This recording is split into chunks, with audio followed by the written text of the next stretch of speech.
Olá, bem-vindos a um Saúde em Foco. É um prazer estar de novo, né, apresentando, participando do Saúde em Foco, um programa que a gente está no momento gravando, respeitando o distanciamento social. Então, não estamos no estúdio com os nossos convidados, né? Estamos procurando cumprir as regras que devemos cumprir em termos de pandemia, as orientações de saúde, mas hoje o nosso assunto é um assunto que tem mobilizado muito, especialmente as mulheres, as mães. Hoje nós vamos falar sobre a maternidade em tempos de pandemia, um assunto em que o mestrado profissional em saúde materna e infantil vem se debruçando para entender sobre vários ângulos. Em especial, aqui hoje nós vamos tratar o exercício dessa maternidade diante do isolamento social.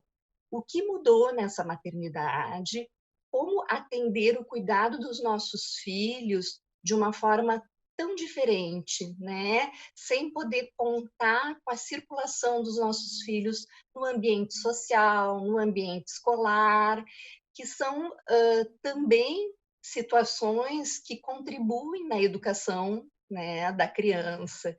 Então, nós estamos observando um momento de dificuldade, de questionamento, de reflexão sobre como vai esse exercício de maternidade, o que mudou e como é que a gente está tendo que se reinventar para poder dar conta de tantas coisas novas numa modalidade diferente, né? E para isso nós convidamos a psicanalista Daniele Londero para conversar um pouquinho com a gente sobre esse assunto. Então, Daniele, bem-vinda, muito obrigada por ter aceito o convite, fico muito feliz de estar aqui contigo hoje. E eu gostaria de iniciar te ouvindo um pouco sobre essas questões, né, que envolvem o ser mãe de crianças hoje, né, na situação atual do país. Olá, Luciane. Agradeço muito o convite para estar aqui hoje. Acho que é um assunto bastante importante, né? Um assunto que vem norteando a vida da gente, de todos nós nesse momento. E sobretudo, assim, por ser um momento único, né? Um momento totalmente diferente, com peculiaridades que estão nos colocando a realmente ter que não só reinventar a vida em si, mas nos reinventar, né? Eu acho que a maternidade está sendo, de uma certa forma, testada nesse momento, né? Nós nunca estivemos tão próximos dos nossos filhos. E esse aspecto, por si só, já nos coloca em contato com coisas que antes talvez a gente não percebesse na vidinha dele, né? Todos os nossos esforços sempre, de qualquer pai e mãe, numa condição mais saudável, psicicamente, é de oferecer uma segurança aos filhos, né? Então, a gente constrói casas, a gente coloca em escolas que consideramos boas escolas, né? Acompanhamos as amizades, acompanhamos o que eles estão fazendo, sempre com esse esforço de que eles se sintam seguros. E esse é um momento, em especial, que nós estamos vivendo uma insegurança muito grande, né? Então, como transmitir essa segurança?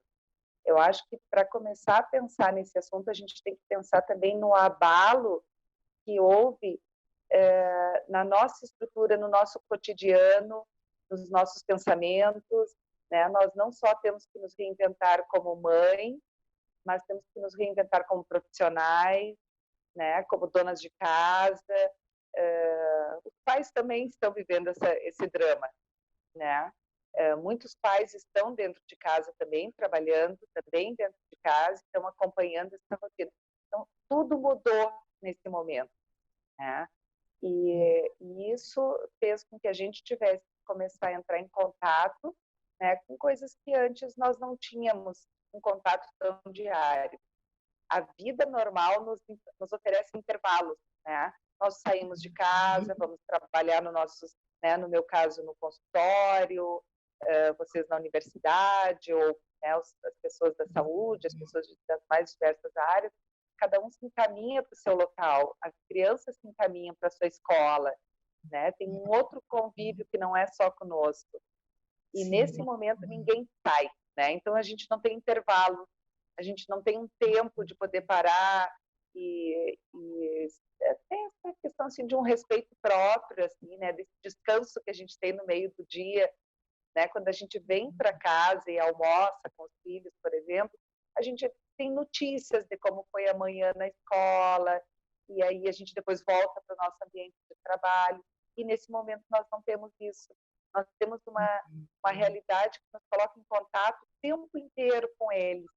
Nós estamos participando da atividade escolar, nós estamos participando da rotina de dentro de casa, se a casa está limpa, se eles têm o que comer, né? Porque nós precisamos agora, é uma realidade que muitas pessoas estão enfrentando, assim, de que as nossas funcionárias de dentro de casa, né, não estão podendo vir, então nós estamos fazendo almoço, e aí depois do almoço a gente tem que lavar a louça, e daí já tem que caminhar o filho de novo para preparar as tarefas do dia seguinte, e aí temos todo um tempo de preparação de como encaminhar isso para a escola. Eu acho que é um momento, uma peculiaridade tão diferente da vida, né, que por si só já é difícil de manejar. Dentro dessas questões, acho que o nosso papel aqui hoje é pensar assim, nessa relação mães e filhos. Eu acho que nós estamos tendo que repactuar com nós mesmos, né? Assim, fazer novos pactos assim, com as nossas idealizações, né? Hoje a gente está, como a escola está dentro de casa, né? Pelo menos as escolas estão se esforçando para dar o máximo de si, poder manter uma certa rotina de aprendizagem. Nós estamos tendo que poder assistir algumas aulas com eles, né? Ter que poder, não é nem só assim, tem questões que a gente nem tem muita habilidade, né, assim, didática mesmo para a criança, e a gente está ali do lado dele, né? Tem que assistir alguma aula, tem que ajudar em alguma atividade. Depois nós temos que tomar contato também com toda uma tecnologia, que nem todos nós temos esse hábito, né? E é a tecnologia da nova plataforma que a escola implementa, é a tecnologia, né, assim, de ficar como os professores se apresentam na tela, e isso nos coloca também diante de algumas frustrações, né? Porque nós acabamos tendo um contato, então, com o conteúdo que o nosso filho está aprendendo, com a maneira com que o professor dá a sua aula, que nós não assistimos, né? Agora a gente está dentro desse ambiente sagrado, né, da sala de aula, que é uma coisa que só pertence à criança e ao professor, e hoje nós estamos ali olhando e vendo, é assim que o professor trabalha, esse professor é legal, mandou um vídeo bacana, esse não mandou bacana. E por outro lado, né, Daniele, eu penso que a gente também está observando como os nossos filhos se comportam diante do grupo da escola, na condição de uma aula virtual, coisa que nós desconhecíamos até então, né? Porém, assim, ó, são muitas facetas de intimidade que parece que começam a se elucidar, e o fato delas não serem intermitentes, né, dessa demanda cotidiana e da ausência dessa saída para o respiro, a gente poderia pensar que isso está causando muito estresse, muito cansaço, muita angústia, até porque nesse período que eles vão para a escola, que a gente também sai para trabalhar ou para fazer atividades, enfim, em casa que precisam ser feitas, quando o nosso trabalho é dentro de casa, a gente tem um tempo de respiro, né? De sentir saudade, de dar um esse tempo, intervalo, né? esse intervalo. Eu acho que a escola tem um papel fundamental na vida de uma criança, né? Para além da aprendizagem, do desenvolvimento cognitivo, eu acho que ela trata de um desenvolvimento subjetivo da criança, né? A escola, ela oferece um ambiente de socialização, né? Onde a criança se comunica com os colegas, é onde a criança está em contato com regras, né? que é claro que nós, pais, temos essa tarefa de dar regras, dar limites, mas a escola, ela tem uma propriedade nisso, ela faz com tanto mais destreza até que nós, né? Então, a escola tem um papel fundamental.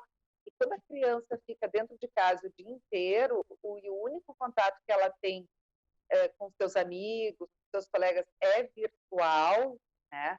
Ainda que temos esse recurso hoje em dia, porque hoje em dia eles jogam online, eles se falam ao telefone, os nossos filhos, a maioria tem telefones próprios, tem seu computadorzinho, tem...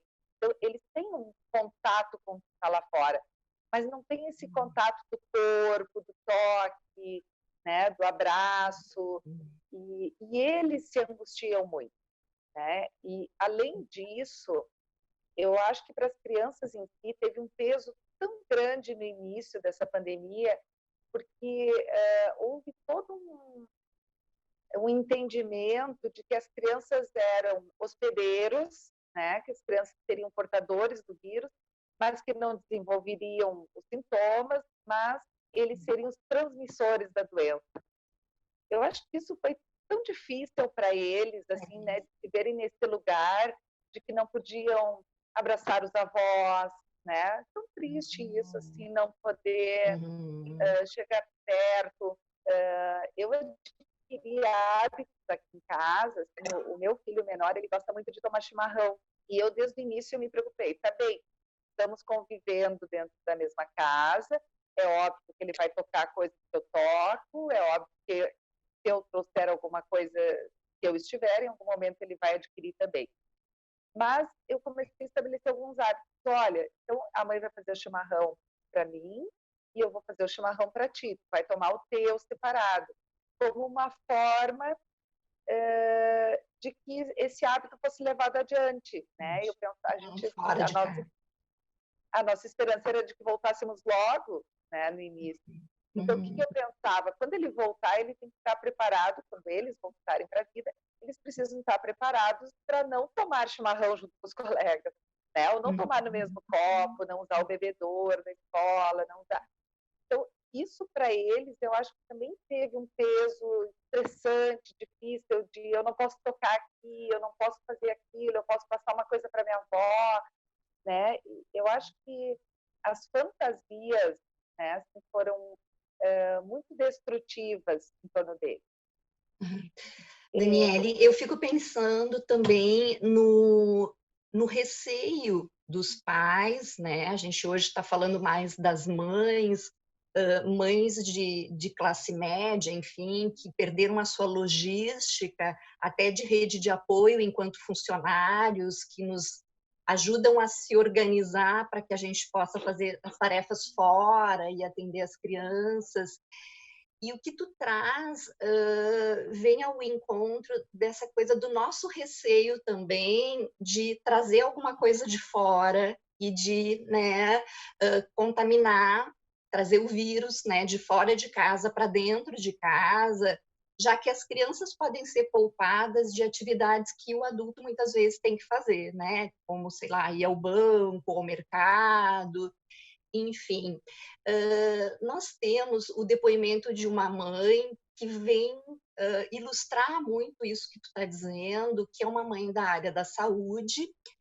Então, eu queria, assim, chamar o depoimento da Jéssica, que é uma enfermeira formada na nossa instituição, na UFN, e que hoje está na linha de frente em São Paulo, trabalhando diretamente com pacientes com Covid, e ela fala um tanto de como está sendo a maternidade nesse momento da vida dela. Vamos ouvir, então. Meu nome é Jéssica, eu sou enfermeira, trabalho em Jundiaí, São Paulo, trabalho há 10 anos no SUS. Me formei em 2008, sou especialista em emergência. Hoje eu sou mãe de 2 meninos, o Henrique de 8 e o Miguel de 2. Sou casada,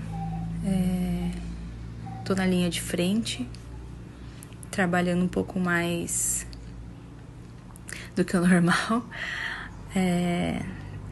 Hoje, graças a Deus, eu tenho o meu marido, que é uma grande rede de apoio para mim. Tá sendo bem difícil, porque a gente tem um pouco de medo de questão de eu trazer, né, o Covid para casa. Eu acho que esse é o maior desafio, né? Eu não me contaminar e não trazer ele para nossa casa, né? Mas assim, eu tô tendo esse apoio constante, inclusive de entender assim quando eu tô até um pouco mais estressada, precisando um pouco mais tipo de descanso mental mesmo. Mas a gente também fica preocupado com o Henrique, porque o Henrique é o mais velho, tá sentindo mais, né, que ele foi privado das suas atividades, do seu convívio social com os coleguinhas dele, né? E ele tá engordando, porque ele tá comendo um pouquinho mais, né, acima do normal. E a gente nota que ele tá mais ansioso mesmo, né? Porque acho que as opções que ele tinha já acabou, né? Que era jogar, aí já perdeu a graça dele falar nos videozinhos que ele fazia vídeo com os colegas. Agora ele fica, mais no sofá, televisão, comida e faz os estudos dele e depois volta pra mesma rotina, né? Espero que isso passe logo. Mas eu acho que é muito importante, acho que a mãe de linha de frente ter alguma pessoa de rede de apoio para poder ajudá-la nos apertos, né? Um beijo, obrigada, usem máscara, lavem as mãos, espero que tudo isso passe logo. Um beijo, obrigada pelo convite. Então, né, o depoimento dela parece que ilustra, assim, o cansaço, né, de conciliar tantas atividades misturado a um receio, né, de levar o vírus para casa. E eu acho que tem uma outra questão, né, que a Jéssica comenta no depoimento, que é da gente poder lidar com a frustração dos nossos filhos, né, de daqui a pouco aquele mundo cheio de atividades, intenso, ele já não, né? E essa criança muitas vezes nos solicita mais, até porque ela está entediada, como eu disse, no início era novidade, tudo estava sendo interessante, só que nós já vamos para 3 meses de isolamento, não é mais novidade, né? Está se tornando uma rotina. Então eu vou fazer um breve intervalo e depois a gente escuta a Daniele sobre esse aspecto que a Jéssica colocou.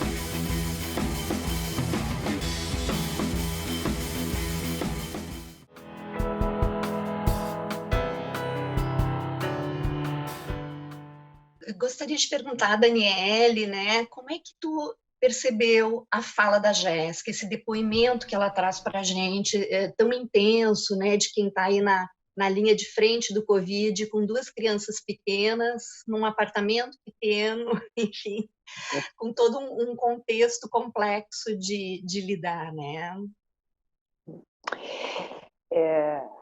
A gente tem hoje, assim, realidades muito diferentes, né, no nosso país. Então, assim como tem pessoas que têm uma estrutura de uma casa, de um espaço, tem pessoas que estão vivendo essa realidade, né, realmente de um confinamento, né, de ficarem dentro de um espaço pequeno, e isso eu acho que torna ainda mais difícil, né. O depoimento da Jéssica, um depoimento bonito, interessante e com muita emoção envolvida, né? Ela está realmente uma pessoa que está bastante afetada, né? No sentido assim de que os afetos estão à flor da pele, porque ela realmente, né, assim, além de ter a condição dentro de casa, de ter que tomar todos os cuidados, de ter que lidar com as dificuldades que são peculiares a esse momento, ela ainda é uma pessoa que está na linha de frente, né? Que está lá trabalhando diretamente com. Então, é emocionante ouvi-la, né? E acho que um aspecto interessante, assim, é que ela põe em palavras, né, assim, aquilo que muitos, e eu diria até assim que a maior parte das pessoas estão vivendo, que é esse cansaço, né? Eu percebo às vezes que, claro, o meu trabalho, eu tenho trabalhado assim muito na câmera, né, assim, enxergando as pessoas. Eu percebo que à noite eu tenho dor nos olhos, um cansaço nas vistas, foi uma coisa que eu nunca tive, né? E que a gente olha para o mundo de uma forma diferente, né? Então, eu acho que isso, cada um, claro, de acordo com a sua rotina, vai sentindo os efeitos de uma maneira diferente, mas todo mundo está vivendo isso de alguma forma, né? Sobretudo porque é algo muito novo. Ainda que nós já estejamos há 3 meses, isso já é um tempo bem longo, significativo, né? Assim, nós entramos nessa achando que ficaríamos algumas semanas, né? Assim, a esperança é sempre a última que morre, né? Então, nós tínhamos essa expectativa, assim, já vai passar, já vai vir a vacina, já vamos sair dessa, e o tempo está passando, e continuamos, né, tendo que tomar uma série de cuidados. Mas, mesmo assim, que a gente vá acostumando com essa rotina, não significa que a gente consiga ir, né, de fato, administrando melhor ela, né? Eu acho que também vai chegando a uma exaustão de termos que estar fazendo coisas que não queríamos mais fazer, que não nos sentimos preparados para fazer, né?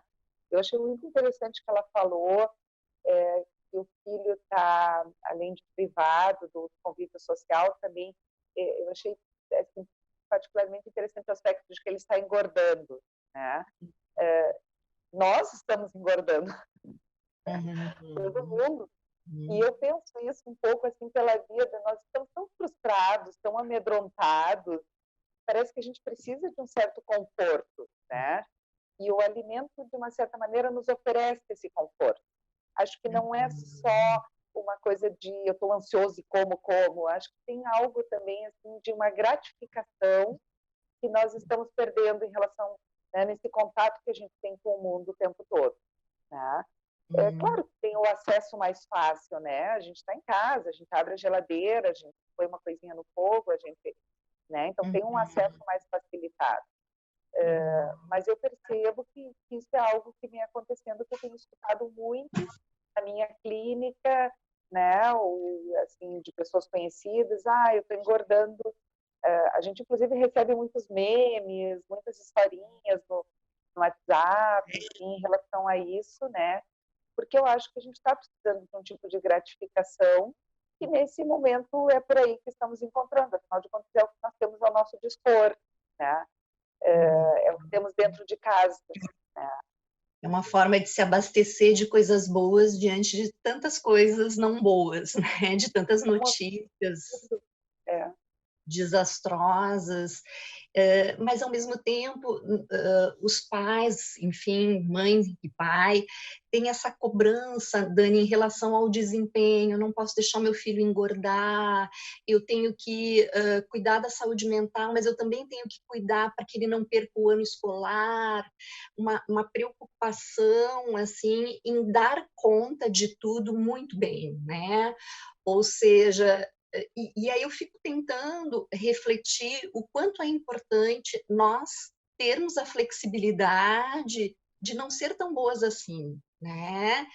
De que se nós sairmos disso com saúde, nossos filhos vão ter condições de recuperar tranquilamente, né, esse período difícil, que também serve como aprendizagem à criança, porque eu acho que ela nunca foi tão desafiada a tolerar a frustração, né, a ter que se haver com as relações, sejam elas relações de mais qualidade ou relações difíceis dentro de casa. A criança está sendo exposta a essas relações de uma forma como nunca antes foi.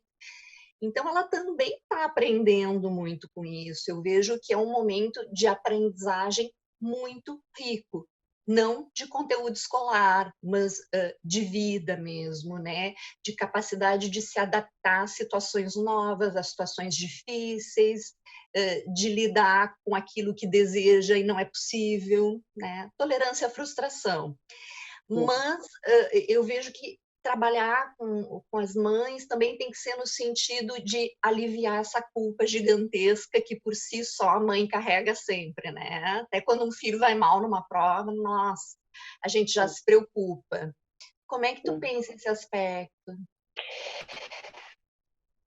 As aulas virtuais, os vídeos que os nossos estão recebendo hoje, né, eu acho que é um esforço que as escolas estão fazendo para tentar dar conta, né, desse momento, para tentar, de alguma maneira, não nos colocar a todos, né, diretamente assim, estamos perdendo tudo, inclusive perdemos o ano. Tá? Mas, obviamente, não são a mesma coisa, né, que estar dentro de uma sala de aula. A aprendizagem, o desenvolvimento cognitivo dos nossos filhos nesse momento, não é o mesmo e não tem como ser o mesmo. Né? Isso é algo que a gente tem que tolerar, para começar. Né? Eles não vão aprender. Sim, esse ano, em termos de conteúdo, está perdido. Né? Não tem como se recuperar isso. Mas não recuperar no sentido literal do vamos recuperar esse dentro desse ano. Isso não significa que o ano que vem eles não recuperem. Né? Isso, eles têm muito tempo de vida pela frente. Então, eu acho que o principal nesse momento é a gente poder, acima de tudo, ser tolerante com as nossas expectativas. Né? Nós não podemos esperar desse momento aquilo que nós esperávamos em outro momento da vida. As preocupações, se os nossos filhos vão passar de ano, se eles estão fazendo bem as tarefas, se eles estão participando das aulas online, se eles, na verdade, isso tudo é superficial nesse momento. Né? Se nós formos parar realmente para pensar, a gente está vivendo uma época em que pessoas estão morrendo. Né? A gente está vivendo uma época em que pessoas estão sendo enterradas. Claro que nós aqui no Rio Grande do Sul não estamos até vendo uma realidade tão brutal como os nossos vizinhos, né, assim, de outros estados. Né? Que tem pessoas sendo enterradas em valas porque não tem mais espaço para serem enterradas. Isso é muito triste, isso é muito grave. Né? E nós ficamos aqui nos preocupando, será que meu filho está indo bem? Será que não? Será que... Né? Então, assim, eu acho que nem os professores vão poder exigir tanto deles nesse momento, e muito menos nós. Eu acho que o principal é a gente estar tranquilos de que, olha, o meu filho, ele vai recuperar o que ele puder recuperar ao longo da vida. Né? Todo o resto é recuperável. Né? O que não é recuperável é a vida. Né? Assim, no sentido de se as pessoas morrerem, não tem volta. Né? Eu acho que esse momento é um momento tão único, assim, e que se a gente conseguir transmitir para eles o que é o principal, uma certa segurança, que proporcione que eles tenham esperança e que nós tenhamos esperança também, daqui a alguns anos, né, a gente vai ter uma história que não é só uma história de adoecimento, é uma história de sobrevivência. Né? Isso que nós estamos fazendo, de ficarmos dentro da nossa casa, de ficarmos trancados, com todas as batalhas que estamos vivendo, todos os sufocos que estamos vivendo, tendo que se rever como mãe, né? Como pais também, ter que se rever, né, nas nossas coisas do dia a dia, enfim. Isso é algo que é possível de que com o tempo sofra transformações, né?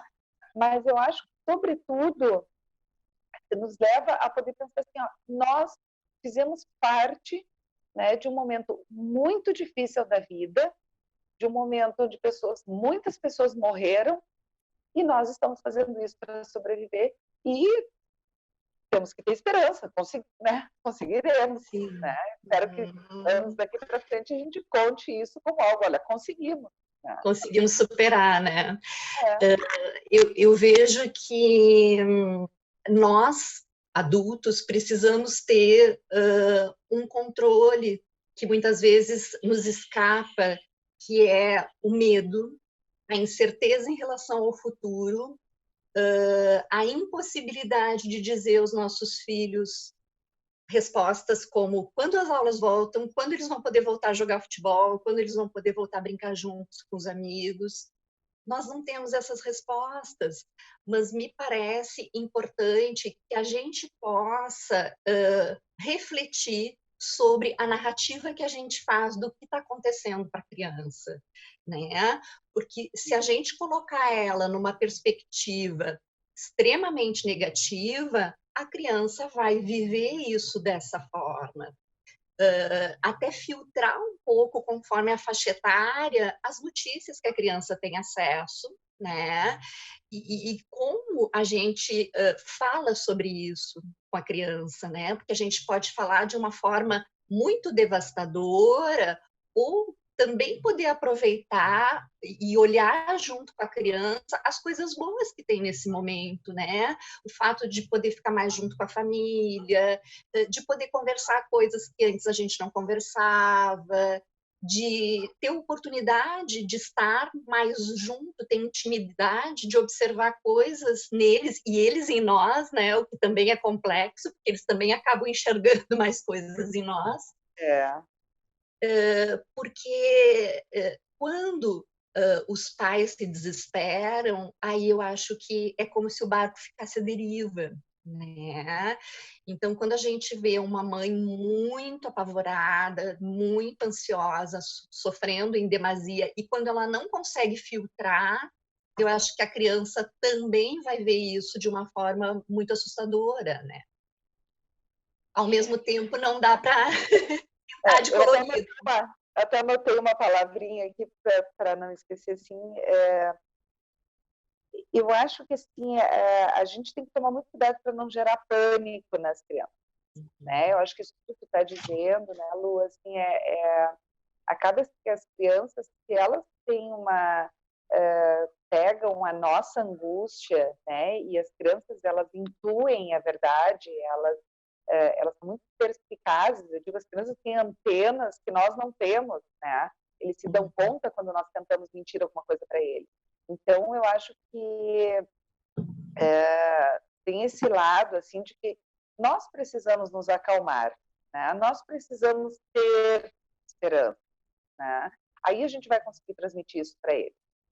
Claro que isso vai muito, assim, de que cada pessoa tem a sua estrutura de vida, tem a sua história, né? E a gente vê até tem pessoas que estão se beneficiando com esse isolamento, né? Eu diria que pessoas, né, com uma estrutura mais deprimida, mais fóbica, né? Assim, em certa medida, hoje eles estão autorizados, né? Essas pessoas estão autorizadas a ficar em casa, ninguém está enchendo o saco, sai de casa, faz alguma coisa, né? E já tem aquelas pessoas que são mais inquietas, que são mais agitadas, então ficam, né, batendo cabeça dentro de casa, enfim. Então, o momento em si vai sendo também vivido conforme o que é também da história de cada um de vida, né?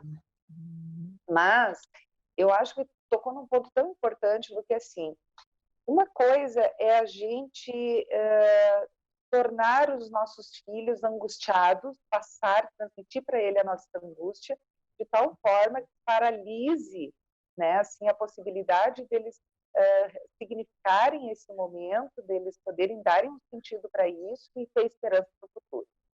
Outra coisa é nós fazermos uma negação do momento, né? Ou mentirmos para ele, olha, tá tudo bem, né? Por que eu falei do chimarrão lá no início? Assim, é uma maneira também de estar dizendo, olha, tu precisa te cuidar, tem algo ruim, tem um bicho, dessa vez tem um bicho lá fora que pode te pegar, né? Que pode me pegar. É diferente dos medos que eles geralmente têm, né? As crianças normalmente têm medo do escuro, medo do bicho-papão, medo de coisas que são da fantasia deles, né? Agora não, tem um bicho que pode de fato pegar todos nós, né? Então, nós precisamos botar eles em contato com essa realidade, até para que eles se cuidem, né? Para que eles entendam por que eu não estou deixando eles sair de dentro de casa no momento, para que eles se sintam acolhidos, né? A minha mãe está me contando, meu pai está me contando, não está me deixando de fora dessa, né? E não ficar com aquela coisa que eles ficam pensando o que está acontecendo. E a criança, quando ela não tem a verdade, ela não tem a palavra sobre a coisa, ela acaba vivendo isso de outras maneiras. Aparece em sintoma, aparece em angústia, ansiedade, vira pesadelo, né? Então, se nós não contarmos para ele né, alguma coisa, isso também é muito horrível para eles. Né? Eles precisam saber, eles precisam entender que eles estão com aula online, que eles têm uma responsabilidade sobre isso, né? Que eles precisam estar ativos ali, mas eu tenho que saber, eu não posso esperar que o meu filho seja o mesmo aluno que ele é dentro da sala de aula. Né? Eu tive uma situação aqui em casa que eu olhava o meu filho fazendo algumas atividades e eu dizia, nossa, ele parece totalmente sem interesse, ele não está curtindo, ele não está... E eu estava assim, angustiada com aquilo, né? E aí um dia eu, ao mandar as tarefas para a escola, me equivoquei e não mandei uma tarefa de uma disciplina, a professora me pediu, olha, mãe, não recebi a tarefa. Né? Quando eu mandei a tarefa, eu achei assim tão precária a forma como ele tinha feito, ele podia fazer tão melhor aquilo, né? Mas fiquei com aquilo para mim, assim, pensando. E aí a professora me manda um e-mail me dizendo assim, que ela tinha adorado a tarefa, que ele era um aluno participativo. Aí eu agradeci, outra professora me mandou um recadinho, não, completando o que a professora falou, ele é um aluno muito participativo. Nossa, né, assim, como realmente dentro da sala de aula ele é um aluno. E aqui eu estou vendo outro. Mas eu não estou vendo o outro porque eu estou vendo as dificuldades do meu filho. Não, eu estou vendo que o meu filho está desestimulado, porque já fazem 3 meses praticamente que ele está assistindo aula online, que ele está assistindo os professores por vídeo, que ele não está conversando muito com os colegas, que ele está de saco cheio de fazer isso. Eu estou de saco cheio. Né? E eu acho que é isso que nós temos, acho que é isso que nós temos que nesse momento tolerar. Nós temos o direito, né? E as crianças também têm esse direito de não estarem confortáveis com a situação que estamos vivendo, né? A gente precisa baixar a bola com os nossos ideais. A gente se idealiza como mãe. Eu tenho que ser a melhor mãe. O meu filho tem que ser o melhor. Ele é o meu melhor, né? E, enfim, ele é o aluno que ele pode ser, né? Cada criança com suas particularidades. Mas, nesse momento, eu acho que ninguém, né, com um bom recurso psíquico está sendo um bom aluno. Né? A maioria, de alguma maneira ou outra, tem que estar desconfortável com isso. Se a criança não estiver desconfortável, gente, vamos nós levantar as antenas, porque tem alguma coisa que está errada. Né? Uma criança que se saia super bem nesse momento, tem alguma coisa que não está bem. Né? Realmente, né? É isso que é o sinal de alerta, porque é um momento de ter esse desconforto, né? As relações não são as mesmas. E aí eu acho importante a flexibilidade da gente também tolerar os dias que eles não estão com muito entusiasmo, que eles não estão tão motivados, ou que eles não querem fazer agora a tarefa, querem fazer num outro momento, né? E eu vejo que as aulas virtuais, né, que os professores têm proposto, sincrônicas, para a criança, eu acho que ela tem uma questão de interação com os colegas, de matar saudade, de ver o fulano. E entra uma outra coisa, como é que é a casa dele, né? Entra a intimidade de cada um nessa sala de aula, o que também dispersa, né? Uma quer mostrar o gatinho, a outra quer mostrar o pátio da casa, enfim. As crianças é um contexto diferente, é como levar a sua casa para a sala de aula. Então, eles se dispersam, eles querem conversar sobre outras coisas, o que não me parece ruim, me parece que tem que ter um tanto de flexibilidade, porque é a oportunidade que eles têm de ver os amigos, né? Muitas vezes é só naquele momento ali da aula que eles se encontram. Então, acho que a gente... Só para completar o que tu está dizendo, assim, a escola, ela é um ambiente, né, que desde sempre se preparou para essa tarefa. Né? Então, eles têm uma sala de aula, né, muito bem pensada, onde fica o quadro negro, onde fica tal recurso, onde estão as cadeiras, quem senta do lado de quem, até isso é pensado muitas vezes, né? O coleguinha não está rendendo muito, conversa muito com esse, vamos trocar de lugar, né? Então, assim, a escola, ela se prepara há muitos anos para oferecer um ambiente que a criança se sinta acolhida ali dentro, né? E que ela tenha bons professores e que ela tenha um recurso que nós não temos dentro de casa. Tá? eles estão sentados, às vezes eles estão deitados no sofá, com o computador na mão, assistindo a aula, né? Eles estão assistindo aulas, enxergando os colegas, mas às vezes até... às vezes eles querem até botar o uniforme para estar, daqui a pouco eles estão de pijama mesmo, assistindo, então eles já não querem ligar a câmera porque não querem que enxerguem a eles. E está bem assim, né? Eu acho que tem que respeitar o que eles podem no momento. Nós não temos como oferecer esse ambiente escolar, nós não temos como oferecer. E outra, nós, na maioria de nós, tu é professora, mas a maioria de nós não somos professores. E até esses dias eu pensava, no ano passado, numa aula particular da minha filha, o professor disse assim, eu fiz um comentário, eu disse, porque eu não consigo ensinar isso para ele. E ele me disse assim, olha, eu sou professor e eu tenho uma irmã e eu não consigo ensinar para ela. Tá? E essa coisa assim de que a relação com a gente é uma relação de intimidade, né? Eles podem adquirir uma certa intimidade com o professor, eles têm afeto, eles têm muito afeto pelo professor, mas eles têm um respeito diferente do que... Não é que eles não respeitem os pais, mas eles têm uma intimidade que eles podem dizer coisas, né, que lá na sala de aula eles não vão dizer. Eles também têm os coleguinhas com que eles se identificam. O meu coleguinha ficou quieto, eu também tenho que ficar quieto. Né? O meu coleguinha está fazendo, eu também vou fazer. Isso tudo nós não temos dentro de casa. Né? Então, a gente não tem como se colocar no lugar do professor. O professor é uma coisa, fundamental na vida dos nossos filhos. Né? Eu acho que é uma profissão assim, que mais do que nunca vai ser valorizada, imagino. Né? Eu espero que a gente se dê conta realmente da importância deles, né? Assim, na vida das crianças. Tem coisas que só eles sabem fazer, nós não sabemos fazer e não vamos conseguir. É bom nem tentar. Né? Eu já ia dizer, nem devemos, né? Cada um com seu papel, né? Para que fique mais múltipla a experiência dos nossos filhos e que a gente também consiga ter flexibilidade para avaliar o trabalho do professor, não exigir tanto nesse momento, porque ele também está no mesmo contexto, né? Muitas vezes sem logística para trabalhar, sem o equipamento que ele precisa, com os filhos... E muitas vezes é isso. E muitas tá vezes dando eles aula também e os filhos. Exatamente.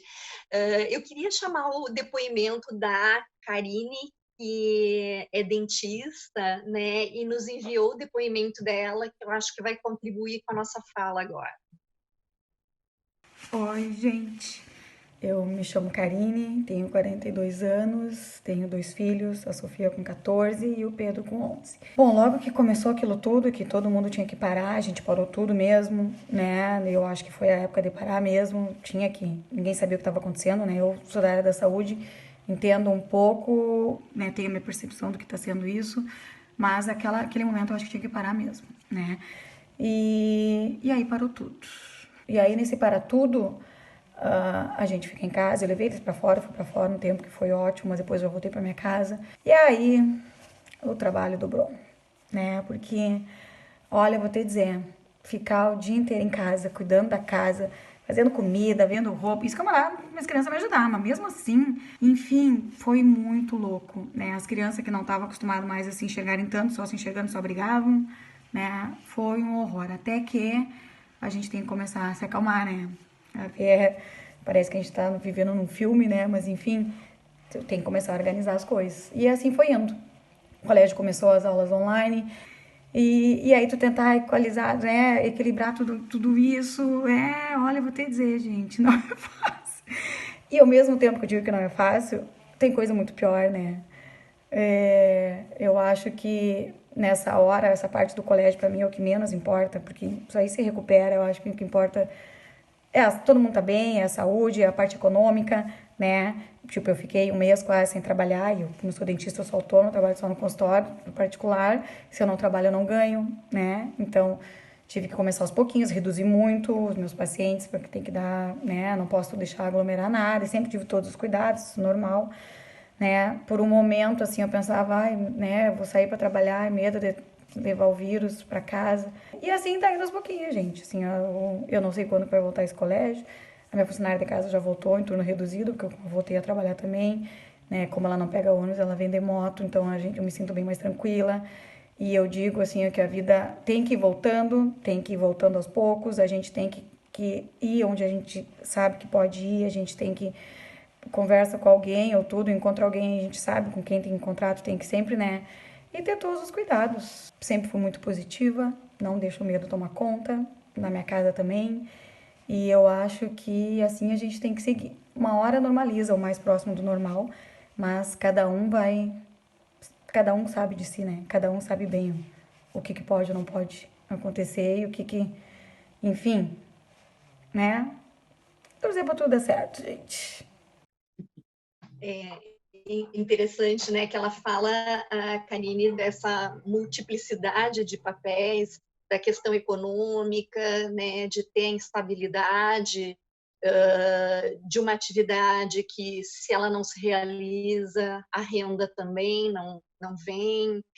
E eu acho que isso também é uma oportunidade de flexibilização de papéis dentro da dinâmica familiar, porque parece que é importante, como nunca foi, que as crianças também assumam atividades, tarefas dentro de casa que até então elas não faziam, né, para poder viabilizar o funcionamento da casa. Então, aquelas crianças que eram muito espectadoras do funcionamento da sua casa começaram a entender como realmente as coisas funcionam, né? Que a cozinha não se autolimpa, que precisa alguém para limpar a cozinha, o banheiro, enfim. E eu acho que como é importante quando a família consegue rodiziar esses papéis e efetivamente se tornar uma equipe colaborativa, né? Onde eu passo a fazer coisas que então eu não fazia para poder cooperar com esse time, né? A gente é um time que quer sobreviver. E para isso a gente precisa da participação de todos os componentes desse sistema, né, desse time, para poder sobreviver. Isso tira um pouco as crianças de uma zona de conforto, né, e as põe a enxergar as coisas também com um pouco mais de responsabilidade, o que me parece um fator positivo, né, de tudo que a gente está vendo. Daniela, a gente está se encaminhando para o final. Eu gostaria que tu fizesses uma fala, né? Que tu comentasse um pouco. Tá. Eu acho, eu não posso perder de falar disso. Assim, acho que o fator econômico é um fator que sofreu muito, né? Assim, não há dúvida de que as pessoas tiveram que rever muitas coisas na sua vida, né? E que tem um impacto. Assim, eu estava te ouvindo e pensando assim que bom quando a gente consegue escutar mães assim, né, que estão otimistas e que estão podendo fazer essa queixa. Eu acho que é legal que as pessoas possam se queixar também, porque é difícil mesmo, eu vou dizer, é horrível isso, e, né, então a Karine é uma pessoa bastante otimista, né, assim, o que é bacana da gente ouvir e ver nas pessoas, né, mas eu acho que uma coisa que eu não queria deixar de dizer é que também a gente tem escutado muito, assim, que nesse momento houve, né, também um aumento da violência doméstica, né? Eu acho que se nós não conseguirmos, né, essas repactuações, essas recombinações, essa transformação e nos frustrarmos demais, a tendência é que a gente nem se dê conta e caia num clima de violência, né? Nós temos realidades sociais muito diferentes no nosso país, né? Então, nós até estamos falando aqui de situações de pessoas que estão dentro de um apartamento pequeno, por exemplo, com 2 pessoas, mas tem pessoas que nenhum apartamento tem, né? Tem pessoas que estão passando fome, que estão passando muita dificuldade, né? E eu acho até que o bacana, assim, quando tu fala, né, Lu, assim, me fez pensar que a gente tem que fazer desse limão uma limonada, né? Eu não sei se a gente tem muito a ganhar nesse período, no sentido assim, de coisas boas que ele nos traga, porque, afinal de contas, ele é um período que vem carregado de morte, de dor, de sofrimento, né? Mas eu acho que é mais ou menos como aquelas situações assim de guerra, né? Assim, que a guerra vem, destrói tudo e que depois o povo tem que reconstruir, né? E a gente tem histórias belíssimas de reconstrução, né? Então, acho que temos que pensar por aí, assim, que a gente vai ter condições de reconstruir as coisas e que se a gente puder fazer desse limão uma limonada, talvez algo que a gente possa movimentar seja isso, né? Que os papéis dentro da família também possam ser mais desfrutados, né? Que as crianças possam entender que não causa mal a ninguém lavar uma loucinha para ajudar a mãe, né? Assim, eles são os mimos da casa, né? Eles têm os privilégios de eu sou pequeno, claro que tem idades tão diferentes para a gente pensar uma criança pequenininha, 3, 4 anos, não consegue muito administrar algumas coisas, né? Mas pode, né, assim, ajudar no sentido de levar ali para a mãe isso aqui, né, alcança para o papai, alcança para o mano, pode, né, de alguma maneira ou outra a gente pode ir encontrando formas de ir colocando ela dentro da nossa rotina, né? Então, eu acho que é bacana isso, assim, de que a gente possa tomar esse momento, assim, como algo também, assim, de, bom, já que eu não tenho o que fazer, já que eu tenho que ficar dentro de casa, já que eu tenho que, né, ao invés de só ficar lamentando, poder também se apropriar disso, assim, o que eu posso estar ajudando meus filhos, o que eu posso estar fazendo melhor pela vida, né? E acho até, assim, que as pessoas se perguntam muito, né, assim, o que vai mudar depois, né? Acho que tem muitas coisas que vão mudar, que já estão mudando, coisas às vezes superficiais, né? A gente vê, assim, a moda está mudando, né? Hoje em dia todo mundo está querendo vestir coisas mais confortáveis, todo mundo está, né, assim, isso eu acho que é o reflexo de mudanças que estão acontecendo dentro das pessoas. Mas eu também não sou, eu gostaria de ser mais otimista, né, de poder dizer assim, o mundo vai ser melhor, né? Não sei, a gente já teve tantas tragédias, né, no mundo e o mundo não se tornou tão melhor assim. De qualquer forma, eu acho que não dá para a gente fechar os olhos e ver que muita solidariedade foi despertada nesse momento, tá? Muitos movimentos solidários e não só assim de vamos levar comida para quem precisa. Eu acho que a própria movimentação que teve assim nos meios de comunicação, pessoas disponibilizando conteúdos gratuitamente, assim, de estudos, lives de cantores, né, pessoas gravando coisas nas suas casas e mandando para os outros. Eu acho isso muito bacana da gente pensar assim, olha, eu quero fazer parte da tua casa, eu quero de alguma maneira estar junto contigo, eu quero te oferecer isso de alegria nesse momento que está difícil. Então, isso é solidariedade também, né? Então, acho que houveram muitos movimentos bacanas e eu acho que isso pode despertar o melhor e o pior de nós. Espero que a gente tenha a tendência a querer ficar com o melhor, né?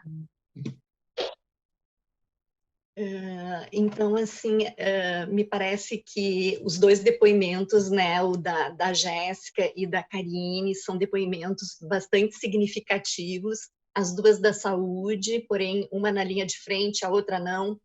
A questão é também a rede de apoio, que ela pode ser presencial ou virtual. E aí eu fico pensando na família monoparental, né? Que ali, muitas vezes, na maioria das vezes, é monoparental feminina, onde é a mãe com seus filhos. No depoimento da Jéssica, ela fala a importância do apoio do marido. Nem sempre existe essa configuração familiar. E o que tu traz, Nani, me parece que é a rede de apoio virtual que ficou gigantesca, né? Assim, e muitas vezes partindo das crianças essa solidariedade. Então, eu acho que é um momento único e a gente tem que tentar tirar dele o melhor possível, em termos de aprendizagem, de desenvolvimento humano, né? Mas acho que um outro aspecto para a gente fechar, assim, que eu queria colocar, é a importância da gente abrir a possibilidade dos nossos filhos falarem sobre o que estão sentindo, sobre o que está acontecendo, não minimizar o fato deles serem crianças, mas observar. Hoje está mais quietinho, está silencioso, está mais choroso, ou está irritado, está agressivo. Então, vamos tentar conversar sobre isso, vamos tentar ajudar a ele se colocar e ver como que a gente pode, então, estar junto, né, nesse momento, que é prestar atenção, ter uma escuta em relação à forma das crianças manifestarem o seu sofrimento, né, as suas dificuldades. Eu acho que se a gente puder pensar assim, né, como dicas, né, eu diria que nesse momento o mais importante é ter tolerância, né, escutar realmente os nossos filhos. Acho que isso é fundamental para o processo, né, assim, deixar que eles também manifestem a angústia deles, baixar nossas expectativas, né, em relação ao estudo, em relação à rotina da casa, as coisas vão sair um pouco do lugar, né, e a gente vai ter que tolerar que elas estão um pouco fora do lugar, porque a vida está fora do lugar no momento. Nosso lugar não é tocados dentro de casa como estamos, nosso lugar é dentro de casa, mas é também na rua, nos nossos consultórios, no nosso trabalho. Então, está tudo fora de lugar e a gente vai ter que tolerar um pouco disso, né? Então, acho que, sobretudo, assim, a principal questão nesse momento talvez seja tolerância, humildade, solidariedade, aquelas coisas que a gente sempre fala que são importantes, mas eu acho que nesse momento é mais importante do que nunca. Então, obrigada, Daniele, pela tua participação, né? Como é importante a gente poder falar disso, é importante que outras mães também possam, né, conversar sobre o que está bom, sobre o que está ruim, trocar ideias, porque isso acaba funcionando como uma excelente rede de apoio, né? Quando a gente troca experiências. Eu te agradeço muito, né? Agradeço a audiência e até o próximo Saúde em Foco.